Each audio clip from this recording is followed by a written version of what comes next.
Awesome. Okay. Good day, everyone. This is Quest for Freedom Talk. This is episode 16, and I'm really excited. I also feel really nervous inside, and I'm just going to put that right out there. I'm interviewing Kelly Kennedy, who does an incredible podcast right now. He's at like 300 some episodes, and I'm just a little one, got 16 here, and I feel really honored to be interviewing him right now. Kelly, take it away. Tell me, about yourself. Tell the viewers who you are and why am I honored, or what you wrote the reason why I'm honored to this 300 podcasts. I'm like, wow, 300 episodes. Like you're the most, I guess the what is it? The most celebrity person that I've ever interviewed. So you might not feel that way, but for Well, me, that's you right now. So I'm like, yeah, tell us about yourself. And it's like, why is he so special? I've never heard of this guy. amazing, dude. Well, first off, definitely not a celebrity. Haven't been recognized in public yet, although I'm sure a few people have heard my voice. So I think we might be okay on that front. I think if you want to go with celebrity, I think I might be a bit of a LinkedIn celebrity. Like I'm Okay. well known in like the Edmonton LinkedIn space, and I think probably worldwide for the BD podcast that I put on. But yeah, thankfully it's like the kind of celebrity that people aren't like, oh, it's Kelly Kennedy at the grocery store. Yeah. but but I remember the first interview that I was super nervous for. It was a guy named Colin Christensen. I also want to say it was like episode 16. So we are like on Really? fire for that match. Yeah. And Really? and dude, like since then, I've interviewed people that run $400 million companies. I've interviewed, the who's who of Canada, a lot of who's who of the United States. Yeah. And it does get easier. I guess that's the only thing that I can kind of say is that like the nerves, you Yeah. might have that nerve at first, but it's like I look back now to that interview with Colin, and it's like, man, like I interview people, very incredibly successful people now, and it doesn't even phase me. So Yeah. yeah, it's like early nerves, but they go away. That's exciting to know because I'm like, wow. I'm like, when you interview that many, like I'm like, holy, that's like so much. Like, so I guess the first question, like, what got you into podcasting? Like, what enthralled you about the idea to actually do it? Curious. Yeah, sure. Well, I'll start off with, why you asked, like, why am I on here? Who am I even? So, so Yeah. I live in Edmonton, Alberta, Canada, not all that far from you. We're fellow Alberta brothers. Yeah. Um, I had a company. So I started a company right in the start of COVID. I'd worked 10 years in an organization before that. And my boss had pulled me into a room and kind of said, like, Kelly, like, this whole new COVID thing, I don't know what's going to happen. Our income is like reduced drastically. I don't know where we're going to be a year from today. Do you have a plan, or should start making a plan? Mhm. And what he didn't know at that time was for like probably about a year, I'd been thinking about launching my own company and doing fractional business development, which at the time in 2020 was like a brand new idea. There were no other fractional BD companies. So I didn't know if it was a good idea or not.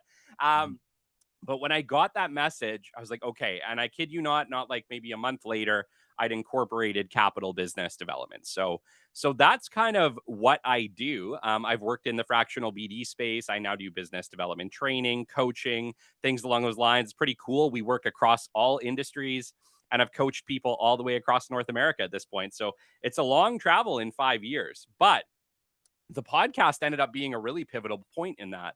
And the reason that I started the podcast, I knew that in 2023 I needed an outward facing avenue, right? It was starting to become very obvious that like even as a company, you needed to be able to showcase your expertise somewhere. You needed to be able to help people. The other side to that was with the business development podcast, there was no resources out there for BD people. It's kind of funny. Business development has kind of lived under the shadows of marketing and sales for a lot of years. A lot of people didn't know what it was. They just assumed that it either was marketing or it either was sales. And what would happen is companies would hire BD people and say, go and make us, $1 million or $10 million this year. Oh, and by the way, figure out the marketing side of it and manage those people at the same time. So it's like nobody knew what it was. And Yeah. so I decided that instead of being 23-year-old Kelly sitting in a room trying to Google what the heck business development was, I was going to teach it. Okay. And so that was the original launch of the business development podcast. And obviously, it's been very successful because nobody tried it. Nobody took a stab at BD. BD was always just one episode in a business podcast. It Mhm. wasn't the whole podcast, but it was a whole podcast worth of content.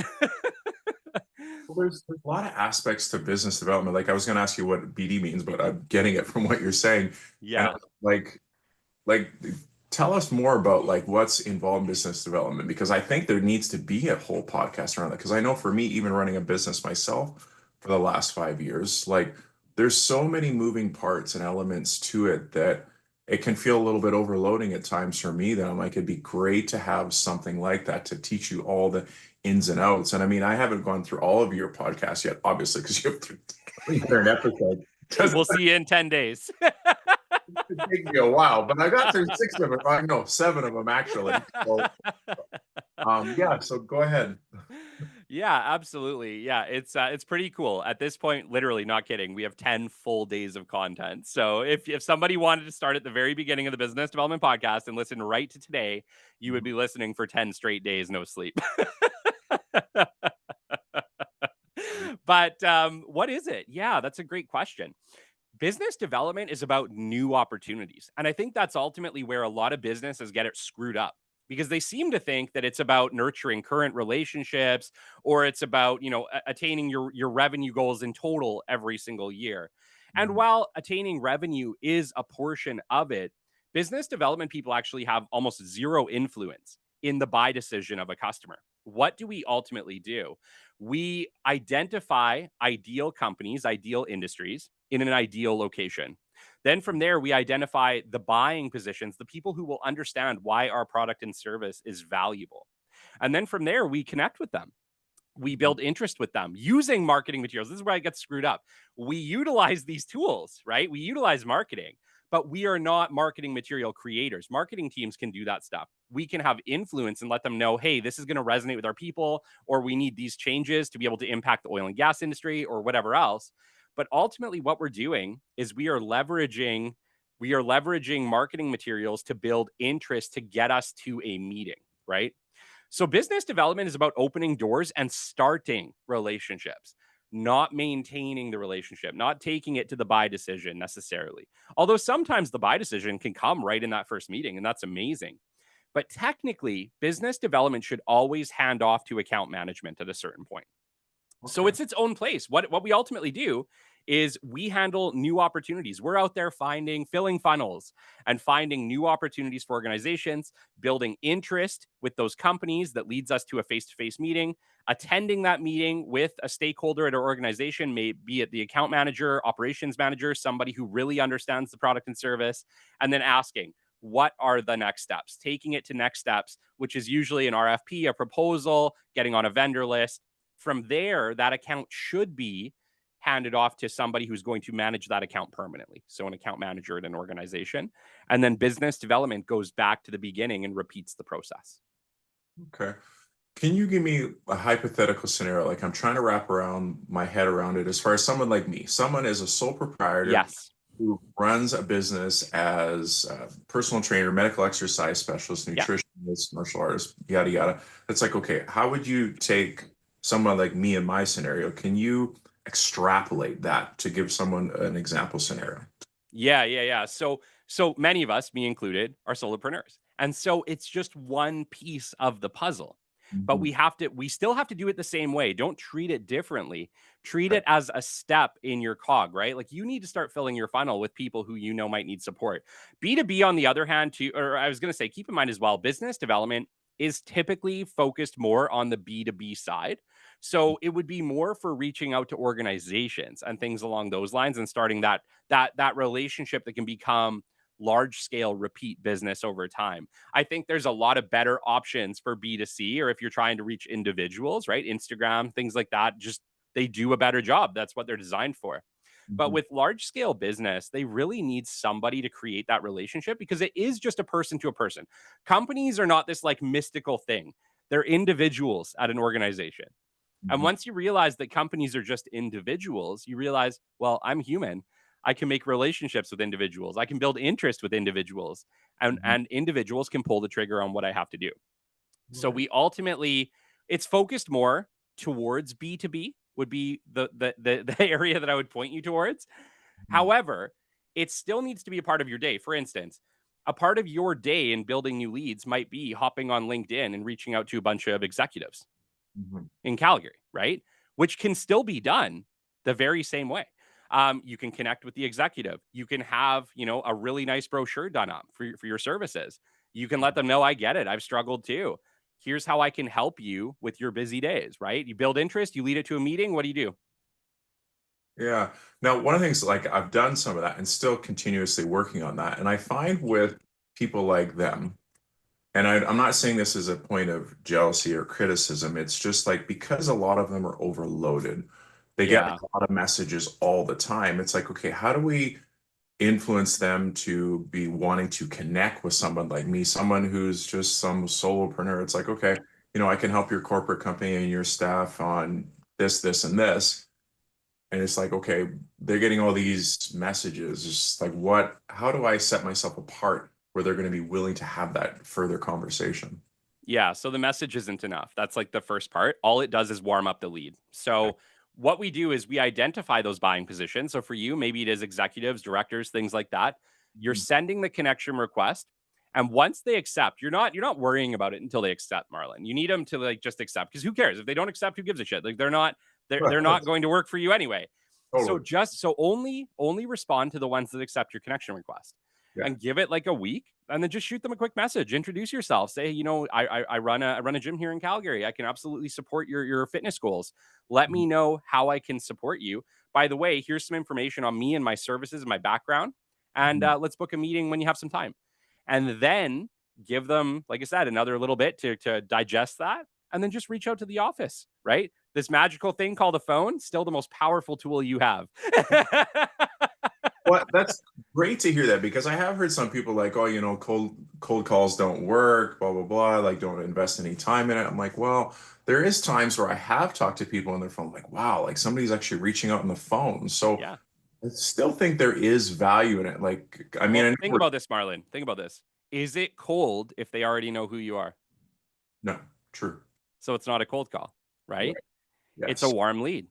right, gotcha, yeah, So you're absolutely right. Cold calls suck. I hate doing cold calls. I don't do that. I don't just like call random companies who've never heard of me. no, You have to have that digital introduction step. You have to have that interest building step, because even if they don't respond to you, if you've mhm, attached a brochure, it's like in us. We get so curious. We want to know what's in them. So mhm, even if they haven't responded to you, it's very, very, very likely they at least looked at the front page of your brochure. And so if it says, XYZ Gym, Marlon, the trainer, here's how I can help you, blah, blah, blah.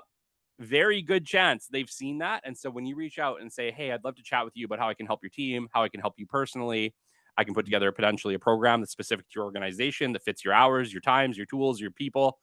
Let's yeah, talk about it. They're yeah, going to be far more open to having that conversation because they've already been exposed to your mm, products and services through that introduction. sweet, awesome. And then so now when it comes to actually connecting to them, like I've heard some people say, okay, reach out to like 5 people a day, go to 10 people a day. And I have done that. Now it can be quite exhausting to do that. What are your Yeah. thoughts on that as far as frequency and yeah, like what is the methodology of that, would you say? Okay. Okay. So if you have LinkedIn Premium, so once again, I genuinely believe that pretty much everybody who's in a B2B role who wants to reach organizations Mhm. should invest in a B2B premium subscription. You Okay. don't need Sales Navigator. You need like basic business. It's probably like 5 or 600 Canadian a year. I know it's a little bit, but at the end of the day, what it does is it gives you unlimited searches, and it Mhm. allows you to connect with 100 people per week. Right. So those two things are very, very powerful, because whether you do it or not, you always have 100 connections you can send. The downside to that is if you don't use them every week, you lose them. They don't compound. If you don't use the 100 one week, you don't get 200 the next. You get 100 again come Sunday, and Right. that's it. So, but if you use those, Marlon, they're super powerful. Can I Mhm. share my screen with you quickly? Is that Absolutely. something we can do here? I know we're on an audio podcast, so I'm going, or both. So what I'm going to try to do is explain what I'm doing at the same time. But you'd ultimately asked about how do we find these people, right? I'm going Yeah. to show you like the easiest way, something you can do in literally 20 minutes a day, Marlon, on a Monday, to Okay. start to maximize that usage, that time, and connect with 100 of the right people every single week for you. I love it. Yeah, if you know how to do that, that's great because I'm not super tech savvy. So Okay. Can you see my screen? can. Yeah, totally. Perfect. Okay. So, what did we identify when you're working with corporations, Marlon? What are the positions that you're usually connecting with? What have been some of the buying positions? What do you mean buying position? Can you say a little bit more for me? Yeah, like your clients. What type of jobs do they have? Oh, some of them, a lot of them office workers. Most of them sit at desks. Some of them Yeah. work, some stay-at-home moms. Yeah. So yeah, Yeah. Yeah. Okay. So, just for this example, let's just pick a position. So, you mentioned somebody who might sit at a desk. So, somebody like an account manager spends yeah, a lot of time at a desk, right? totally. Check this out. So, what we do, you can see my screen. We're going to the search bar on LinkedIn. Instead of searching for a person or a company, what we're actually going to search for is a position. Oh, no So, way. so check this out. So, we're going to hit search on this account manager. Yeah, Then, instead of just going with whatever all these options are, we're going to click people. yeah, Then, we're actually going to click second. In your case, you're in Calgary. So, we're going to filter to the city of Calgary. yeah. Once it lets us. We're running a slow computer today. Let's see Sure. here. Okay. So now we're going to look in Calgary, show results. Oh my goodness. We're sorry, we're having a little bit of technical difficulty here. But oh, there we go. Perfect. And so now we're going to click second. Yeah. And what that means is you're not already connected to them. So that's it. So we're going to filter out the people you're already connected to. Mhm. And now look at this, Marlon. All you have to do is connect with each one of these individuals. Every single one of them is a potential client for you. They meet your ideal customer profile. They have a sedentary job. They sit at desks. They're located in Calgary. And you have over 100 pages of this one position alone. Holy, okay. So Now, right here, talking. you probably have 1,000 people right Yeah. here in this one position. Now filter that out. Now let's talk about just chartered accountants. Let's talk about lawyers. Let's talk about directors. You mentioned operations managers, stuff like that. Mhm. Literally search by position, filter to the location, look second. This is it. This is your funnel. These are the people you reach out to every single week from this point forward. And once you start doing that, you'll be populating both your LinkedIn Yeah. and your funnels with people who can actually buy your services. Oh, that's awesome. Yeah, because I've had people that say like you need to reach out to corporate companies. I'm like, okay, but who do I talk to? Like, we'll talk to you know, what do you call it? Uh, the person who organizes things. I can't think of the name right now. Um, Like uh, HR or yes, HR, exactly. yeah. Yeah. Like, yeah, like I could do that. Um, but I like the way you're going about it better though, because that'll be more direct. Yeah, and that's it, right? Like what I would do if I was you is I would just sit down and I would create a full list. Like what are like the most sedentary positions in an organization? What are they called? Not the people. What are the positions called? Because Yeah, once you understand what the positions are called, you can filter the people by the position. totally. Well, and those are the people that I love working with, and those are the ones that need it the most too. The ones that Yeah. are spending like the 8+ hours a day, five, Yeah. 6 days a week on there, where their bodies are, starting to fall apart and die quickly rather than slowly. So, Yes, yes. So that's ultimately what I teach. So when I'm teaching business development, we're teaching the full process. And it starts with goal setting, it starts with understanding how to identify how many meetings you need to accomplish your revenue goal. And the cool thing is that there's math and statistics that we can use to figure that out. Once we understand goal setting, then we have to review marketing materials. So we do it all in a step. Once we have the marketing materials locked down, because remember, I can't build interest if I don't have the right tools.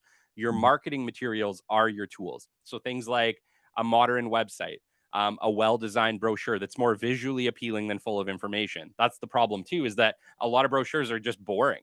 And so we have to find ways to make them exciting. Cool thing is you're in the fitness industry. There's yeah, no reason your brochure front cover can't be super, super cool. And so it's just a matter of making it something that people will be like, oh, I want to pay attention to that.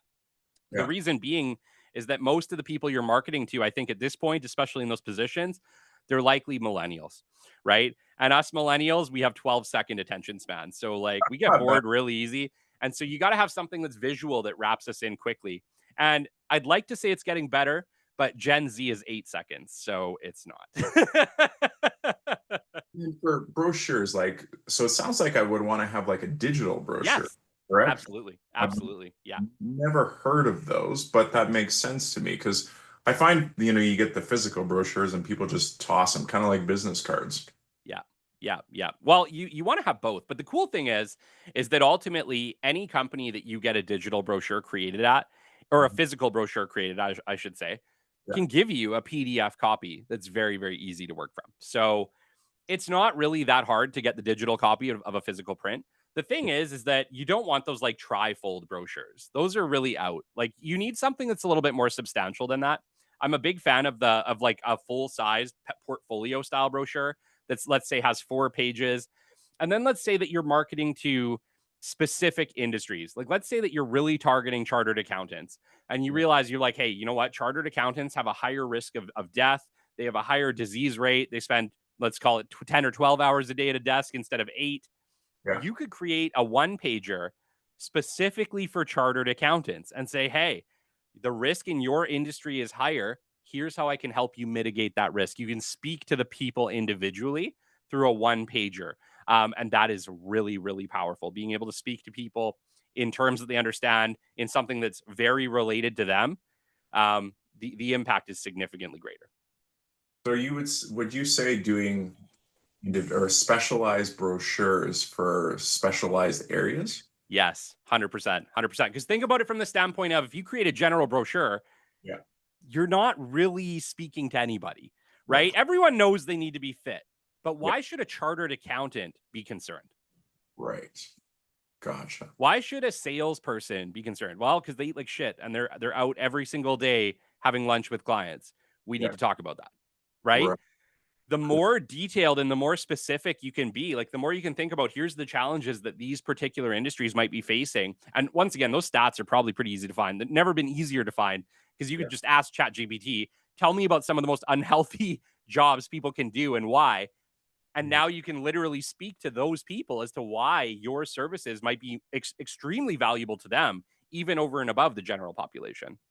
Right. Cool. Now, would you say like on the mechanics of it, like I heard you say one page, now four pager. Okay, sure. How No, do you I appreciate that. how So do you so what it is you would have a general portfolio style brochure what's got a front cover, just visually appealing, your name, whatever, something very simple.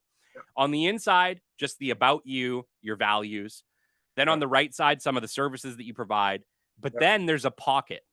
Then there's a pocket. And yeah, that pocket is where you insert these one pager cut sheets, is what we used to call them in the industry. One pager cut sheets that speak very specifically to your ideal customers, the chartered accountants, the salespeople, the operations managers whose stress is going to blow their brains out. right. Right? Those are very targeted. And now when you're reaching out to, let's call it chartered accountants on LinkedIn, all you attach is that one pager speaking to chartered accountants. And just Right. think about how impactful that is, Marlon. They're going to remember that. If you tell them that their position has, let's call it, a 5 times greater risk of stroke and heart attack Yeah. because of their position, you speak specifically why that affects chartered accountants and let them know you'd love to chat with them about how you can help them. You think they're going to care? They're going to 100%. want that call, man. They're not going to be blocking your call. They're going to want to talk to you. Right. Okay, cool. So that's the difference between doing targeted business development and just shooting stuff out there in the world. Right. So then you can target to a specific audience you're going for. And it's powerful. It's powerful. Like the best BD people, they're not making hundreds and thousands of calls a week. I know like that's like the phone or like the movie world interpretation of what sales and BD people do. Mhm. It's not true. Most of us are only making a very select about 50 calls a week Mhm. and we're booking lots of meetings from those calls. Right. Gotcha. This is cool because it's just opening up my eyes, like just on a marketing side of things. So even Yeah. like I heard you say you don't specialize in marketing, but at the same time, there's still marketing within that though. Sure, you have to have an understanding. What I do, I don't market, I build interest, right? I have to get to a meeting. Nothing is done. Nothing is done over a website, not typically. Yeah. Nothing is typically done over email or over LinkedIn.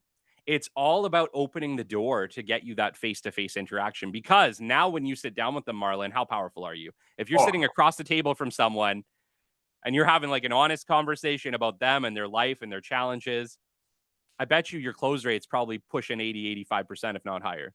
it is. It's always much higher because then we get to feel each other's energy. It works so. Yeah. Whereas if I'm just talking to them electronically, like Yeah. even through text or anything, there's just it's surface. And like as much as I found like technology has been good, it also has created a lot of disconnection, and people are starving for more Yes. in-person connection. They need it so bad right now, more than I think that everyone realizes. Totally. Totally. And so remember, that's what it's about. It's about building interest to get you to that face to face. Now, face to face might mean a digital for the very first one, right? It might mean a 30-minute virtual call. Yeah, But here's the thing, at the end of that 30-minute virtual call if a lunch is in order, or if an office visit is in order, right? totally. Don't worry about it. Either way, eventually you will get to that face to face. And once you get there, especially with somebody who it resonates with, that marketing material resonates with, that message resonates with, your odds of closing them is significantly higher. Yeah. And then for like as far as reaching out to people, like would you like because I heard, 50 people, 100 people, I'm just trying to get it wrapped in my head. Yes. I'm So also remember, super excited. I'm like, okay, because I got yeah, yeah, yeah. Well, I can walk you through the process, right? So remember, you're not connecting with people on LinkedIn is not following up with them on the phone. Those are two different totally. things, right? Yep, agreed. So we send our 100 invites every single week on LinkedIn to those ideal buying positions, right? Mhm. Probably about half of them are going to accept. So let's say week over week, you're connecting with 50 people. Yeah, Those 50 people need to have an introduction message. And then yeah. you have to decide how many of them you're going to follow up with each week. Dang. Once you find their office number or their direct email or whatever, right? Yeah. So you're going to be filling your funnel a lot faster than you're going to ultimately be connecting with people. And that's fine. That's absolutely fine. Actually, that's encouraged because you always want to have more people in that funnel than people you're reaching out to directly. But you Right. do want to limit the people you're reaching out to directly to probably about 40 or 50 a week. And the reason being is that it starts to become very overwhelming. If you know, Marlon, every Monday you got to sit down and you got to call 50 or 100 or 200 people, yeah, you're not going to want to do it, right? We have to make it something realistic. And so I always say you should probably only spend about 20 or 30 calls per day of business development you're going to do each week. So if Okay. you can only commit, like if your schedule is starting to get full of people, maybe you don't even need to do it because your schedule is so full of people. But let's assume that right now you need to fill 2 or 3 more positions. What I would do is I would dedicate half a day on Monday to doing your digital introductions and then your follow up calls. Right. Gotcha. And that's it. That's all you do all week on BD. Then on Friday or Sunday, you send out your 100 more invites or whatever, and then you repeat that process next Monday until you're full up on people again. Oh, okay. Cool. Sweet. I like that. But you Awesome. have to dedicate the time. And so I always say, like, put it in your calendar, right? Yeah. Your BD, let's call it, is going to be Tuesday at noon to 4. Mhm. Tuesday from noon to 4, you're going to do business development. And that's Right. it until you have the amount of people you need. And then you can go back to your regular process. But you have to make sure that if you need that support, if you need those individuals, you need those clients, you have to be dedicating an appropriate amount of time. Mhm. And then, like, let's say when you get to a place where you're capped, like, at the same time, I've also come to an understanding that you can't, take your foot off the gas too much. You still have Correct. to, put a little bit in. So, how do you find that sweet spot? I guess would be my next question. Well, there's no magic bullet when you're a solopreneur. I wish there was. I mean, I guess the other option could be if you have enough money, if the revenue coming in is significant, Yeah. you could potentially outsource the business development, right? The only kicker is that as a solopreneur, especially as somebody in the fitness industry, it's so much more powerful coming from you, Yeah. Totally. Yeah. right? Yeah. It's like, why want you though? And I'm like, Yeah, exactly, right? right. So and not to mention, like, you're gonna close better in person, you're gonna close better in those meetings. I would Always. say if you can do it, if you can make it part of your week, try Mhm. to dedicate at least 4 consistent hours each week to business development. Now, that's doing the hard stuff. That's doing the calls. That's doing your digital introductions. That's making sure that on those BD days, you're making 20 to 30 follow ups, whether that be direct email or direct phone call, and you're asking for that meeting, right? Yeah. But if you're doing that consistently, you will have consistent meetings. And if you have consistent meetings, it's very likely you'll be consistently closing as well. Cool. Sweet. That's awesome because it's been tricky to try and find a system to actually get things moving. I'm like, how do I do this? And I'm sure I know I'm not the only one that struggles with this too. Like, Yeah, yeah, absolutely. And where most people are struggling is with that target itself, right? So mhm, like imagine how like guaranteed there's a position out there, Marlon, that your services are so valuable for, mhm, right? Like I said, maybe it's a chartered accountant who has, 5 times greater risk of stroke and heart attack. mhm, totally. How powerful do you think your time would be if all of your time was focused to that person, to that position, to all 1,000 or 2,000 of them in Calgary? You could Extreme, become the expert for chartered accountants. totally. Like, it's extremely powerful. It's interesting because I was talking to a lady last week about marketing, and she was looking at some of my social media stuff. And one of the things that she said, she's like, you, a lot of your stuff is general, it's not as targeted. So right now, this is really giving me the formula of how I It's can making sense. Yeah. fully. I'm like, okay, now I'm starting to connect the dots on that. So, and I know I'm not Many because most of the people that I've talked to in the industry, especially in the fitness industry, a lot of them, I talked to one lady that I connected to through LinkedIn about a month or two ago. And one of the things that she said is about at the 5 year mark, which is what I've been doing on my own, even though I've been in the industry for over 20 years, is when people just kick out because they're like, no, can't handle it. It's too It's hard. a lot. Yeah, I'm also hitting 5 years this year, so I feel you. It's a Congrats. heck of a journey. Like it's so how have you been managing yourself through that? Because I know for me it's just it hasn't been easy. I found it very challenging and there's a lot of days where I'm like, wow, like what's my why for doing this? What keeps me going? So what keeps you going and moving forward? Yeah, yeah. It's I mean, I have a big family. I have 3 stepsons, 2 biological sons. We're busy all the time. It's like a soccer household, so they're always at games and things like that. So, Yeah. you know what? I love what I do, Marlon. I love what I do. I never saw this path in business development. I was actually as a kid, I was in sales a lot and I was running from it. And it's funny because I got drawn in and then I ended up being drawn in deeper than I ever kind of thought I ever would be. Mhm, And then I started teaching it. And actually, the passion for me came when I started teaching business development, when I started teaching what I knew, because suddenly it wasn't just helping one company or 2 clients or whatever. It was helping tens of thousands, if not, hundreds of thousands of people around the planet. And mhm, all those people reach out to you, like not a significant, not at a ton, but like 1% of 200,000 people is a lot of people, right. right? Totally. And I started getting messages. Thank you for what you do. Thanks for putting this out into the world. I just got my dream job. It's because of this information. We just closed this massive client. It's going to change my business because of this information. Thank you for what you do. And honestly, that is so rewarding in and of itself, right? Knowing that what you do is helping millions of people around the planet over time. For me, that keeps me in it. You talked about the hard days. Mhm, Dude, I've had so many hard days. So, like, I mean, I'm human. I have lots and lots of hard days, but I made the show a non-negotiable. mhm, So for me, kind of no matter what, I've made sure that we've released a brand new show every Wednesday and every Sunday since we launched the show. And I've had some like crazy weeks, dude. One Wednesday, one Tuesday, I was downstairs just getting ready to record. The meter lady knocks on the front door and she goes, "Your water line is busted on the side of the house." I kid you, like an icicle coming out of our tap. Brian, oh, like we just bought this house like 2 months before.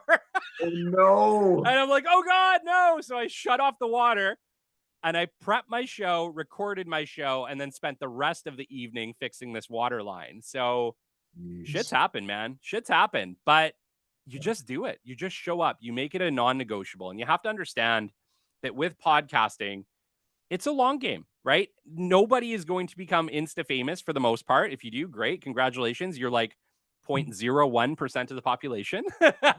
The rest of us are out there slogging it out.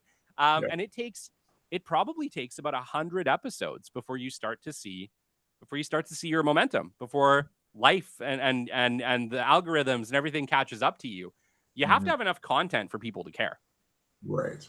So Totally. it's about putting in the time and making sure that you have enough content for people to care. And so you just got to show up, man. And it's like anything. It's like the gym. We hate going to the gym sometimes, but we always feel better after, don't we? Oh yeah, Pod- 100%. Podcasting is the exact same way. I've never finished an episode and felt crappy about it. Totally. Yeah. And that was one of the things that I got out of just the 7 episodes out of the 10 that I was listening to is you talked about the frequency. And for me, who's just starting, and I haven't been super consistent with it. And that's something that's going to change quite soon now after listening to yours. I was like, okay, that's got to shift. And it's like, and part of it for me where I struggle is that individual one where I'm just talking, Yeah. I'm listening to yours and I'm like, man, I'm like, he doesn't take a break in his speech at all. Like, you just keep going. I'm like, for the entire 37, like, wow. Like, I haven't done that yet. And that's total transparency. That's what's got me to stop so far is I'm like, how do I just keep going? Like, for that whole time? I mean, You're already an expert. yeah, That's how.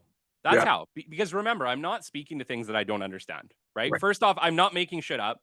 Yeah, If I'm talking about something that's a little bit out of my wheelhouse, I've done research up front and I've yeah, cited my sources and I've put what it is, like what I'm talking about. This is where I found it. This is what they're saying. This is what the stats are.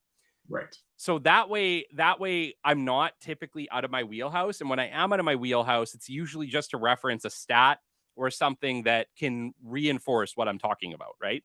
Right. Cool. You are already an expert at physical health. You're Right. already likely an expert at nutrition. Right. These are things that ultimately many of us don't have the time to learn Hmm. on outside. We just don't. That's something you've spent a career learning, 2 decades learning. Hmm. Nobody can top that, Marlon. That's how you can talk for 20 or 30 minutes on a single subject. Just Right. speak to what you know. What you know works. That's it. Right. Cool.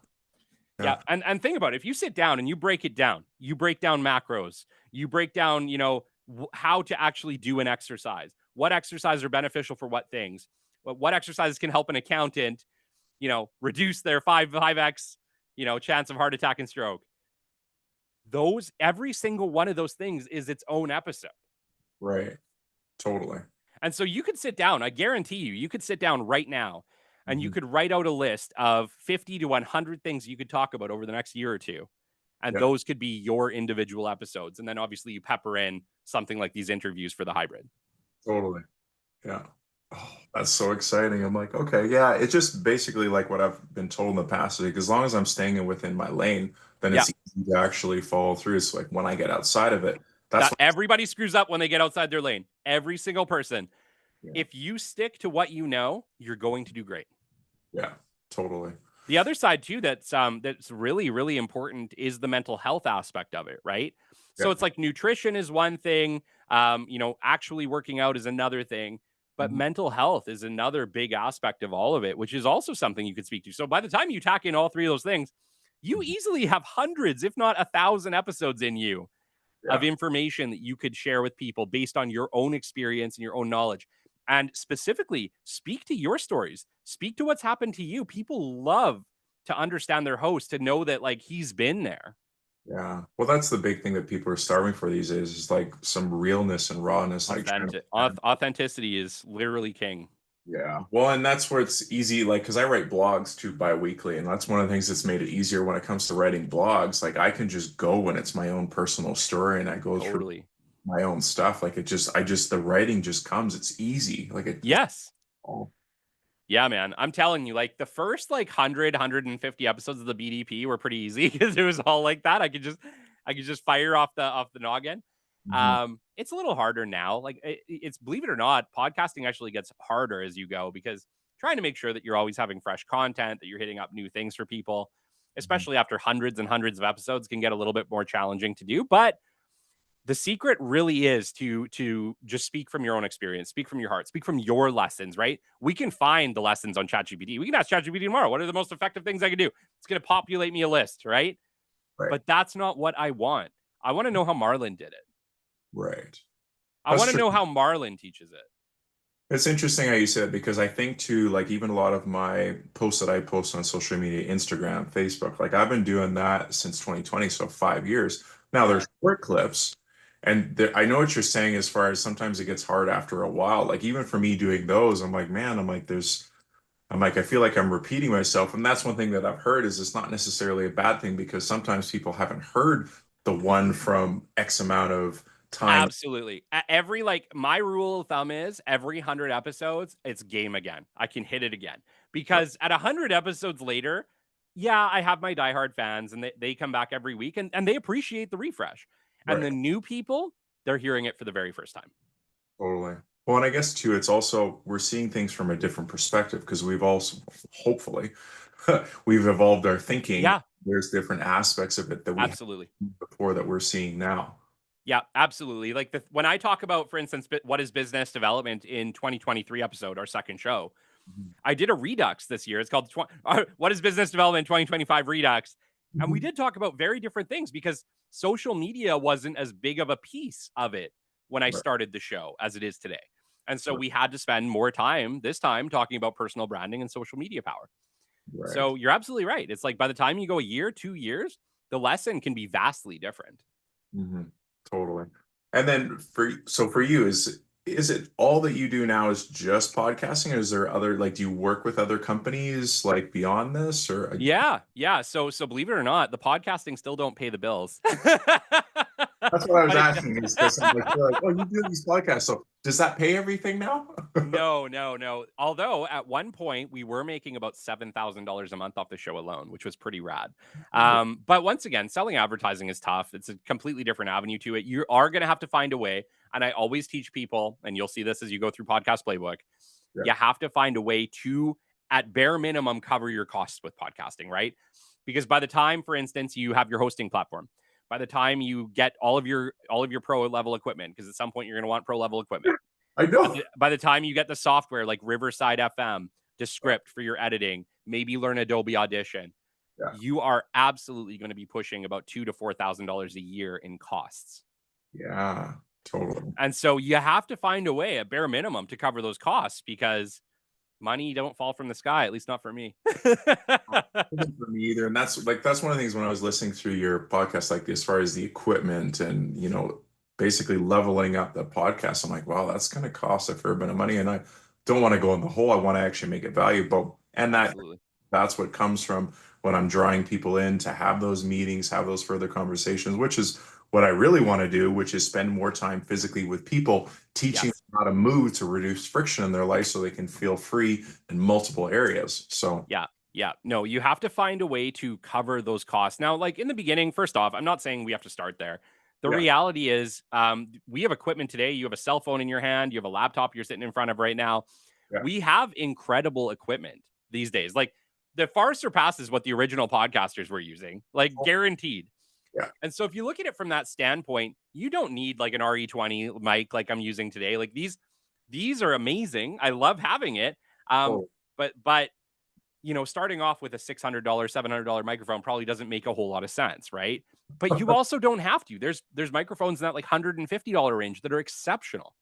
yeah. So I don't want to push people off saying you need the best equipment. You don't.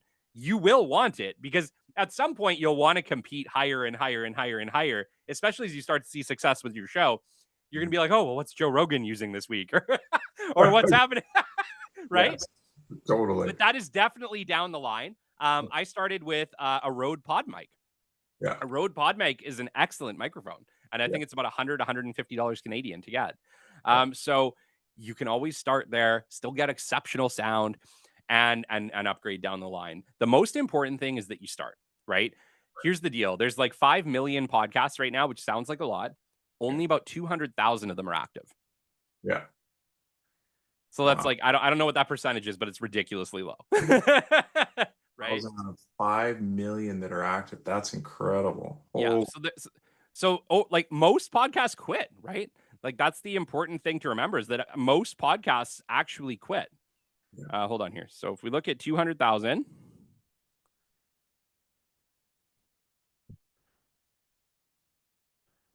okay.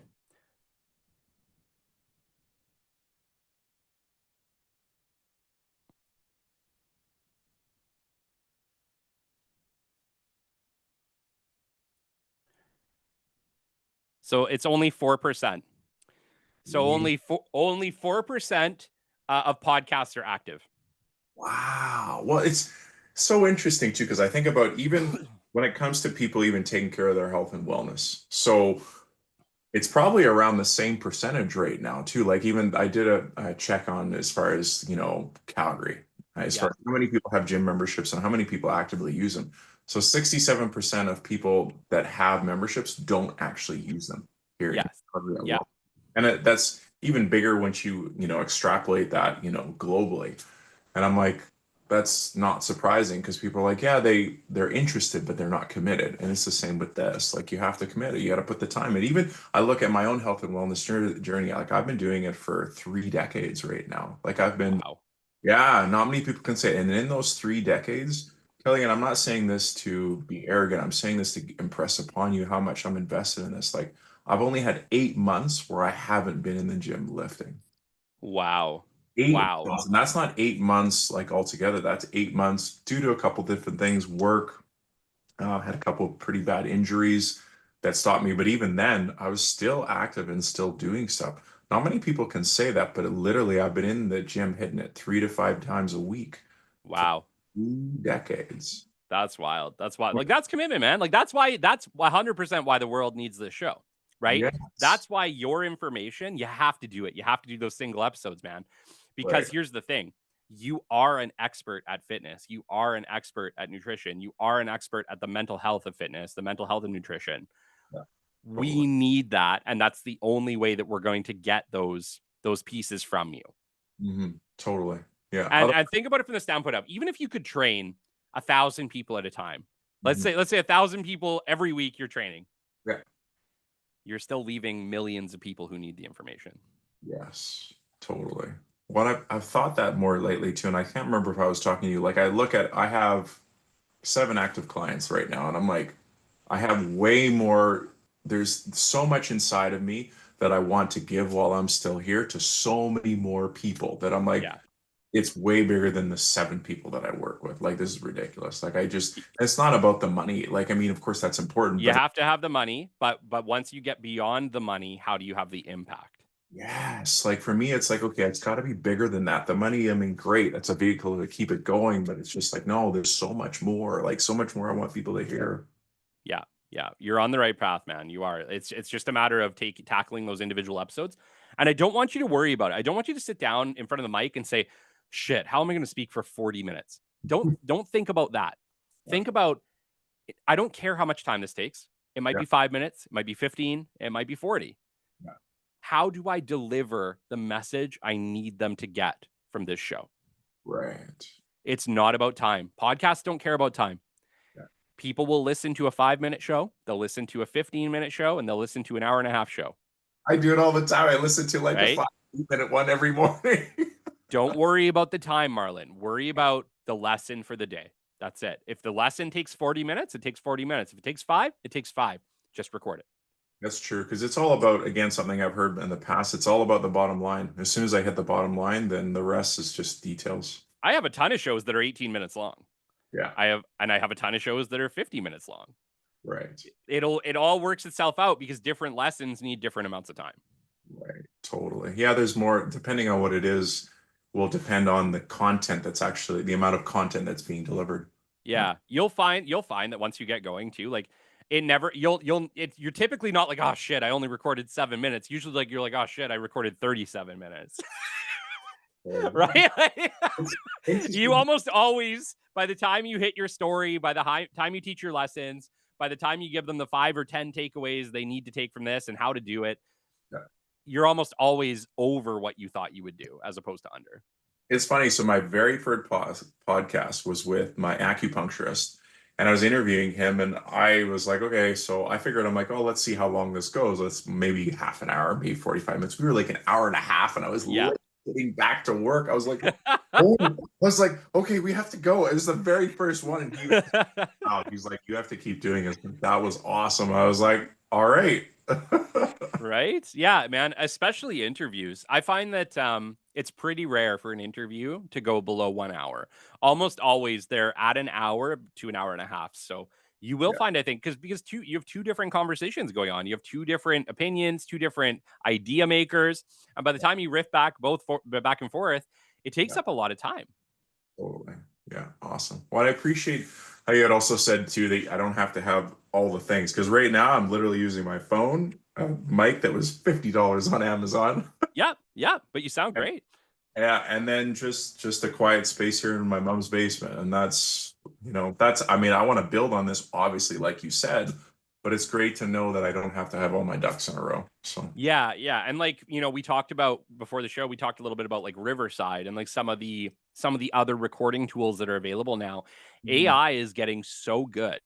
yeah, Its ability to process a sound, to remove the reverb in the room, to be able to make sure that your voice is what's front and center. right. There's never been a better time to start a show. Let's just put it that way. Like we are at the start of basically everybody sounding great. It won't be very long until no matter what mic you're using, you're going to sound exceptional. So at Yeah. that point, it's all about the message. It's not as much about do you have the fancy microphone? It's Mhm. about do you have the message that resonates with everybody? Totally. Wicked. Awesome. Oh, I love this. Oh, Kelly. Well, I appreciate you. We got like 5 minutes to go, and I'm gonna wrap it up here. And I have just a couple of questions I'd like to finish off with everybody with. First one is, what is your so my talk is Quest for Freedom Talk. We don't really talk a lot about freedom, but that's okay. We'll finish off this one with it. What is so obviously what you're doing, you're looking to help people feel a sense of freedom in what you're doing. Would you agree with that? That is the idea. It's more so to put time back in people's pockets. Which time brings people that sense of freedom. So now with that, what are the three ways that you would say that you help people get to that place where they can feel that sense of freedom, obviously by getting their time back? How would you describe that for yourself? First off, you have to have the knowledge, right? You know as well as I do. You can if you're doing the wrong exercise, you're going to hurt yourself and you're not going to help yourself, right? Doing business development wrong is the same way. If we're not doing the right things, we're probably wasting our time and maybe even hurting our organizations. Yeah. So we have to first understand the process. Mhm. Once we have the process, we have to dedicate the appropriate amount of time to enact that process, right? Because Mhm. here's the thing, you can sit down and say, shit, I need to do business development. I'm going to do a little bit every single day and then literally do nothing because you weren't sure what to do. And even then, like, you don't particularly want to do it. So you're not making the time. You would rather be doing a million other things. Mhm. So it's not enough to just know what to do, just like the gym. We'll take it to the gym. It's not enough to know what to do. You actually have to do it. And then you have to dedicate the time to do it. And the message that I try to give to people when I'm doing coaching is that if you're doing business development right as a solopreneur, you probably don't need to dedicate as much time as you think. You probably don't need much more than 4 to 8 hours every single week, depending on your goals, to accomplish that growth. And so it's about knowing what to do, but then it's about dedicating the right amount of time. And then from there, you have to honor it. You have to show up week over week, month over month, year over year, and build that consistency. But once you know what to do, once you start dedicating the right amount of time, and once you have consistency, you are going to grow your business. Period. It's cool how you said because that's exactly how my journey has been with me lifting weights. Like I don't train 4 or 5 hours a day. I'll train 5 days a week, an hour and a half out of the day. That's just Yeah. me. But it doesn't have to be this big thing. So it's the same in business. That's cool. Keep going. Thank you. Yeah. Awesome, dude. Well, it's been an absolute pleasure. Thanks for inviting me on. Enjoyed the conversation, enjoyed meeting you, and very much look forward to seeing what comes next from you and your show. Awesome. Thank you. I one last question before you, well, two last questions actually. One of them is what's your definition of freedom, Kelly? Freedom. I would say freedom is the ability to do what you want when you choose to do it without worry. I love it. Wicked. Awesome. And then last thing, how do people connect and find you so they can know a little about what you do and what you share? Yeah, amazing. Well, if this conversation kind of resonated with you, if you potentially are looking to start a podcast, my show is called the Business Development Podcast. And like Marlon was mentioning, we recently did a series on podcasting. It's called Podcast Playbook. So if you're looking to start a show, listen to Podcast Playbook. It's 10 parts, 11 technically if you include the last bonus tips. But it's powerful. It'll give you everything you need step by step on how to launch your show. And you can connect with me on LinkedIn, either at the Business Development Podcast on LinkedIn or just through Kelly Kennedy on LinkedIn as well. Great. Awesome. Great. Thanks, Kelly. I appreciate you. Hope you guys enjoyed this episode and take care for now, everyone. See ya.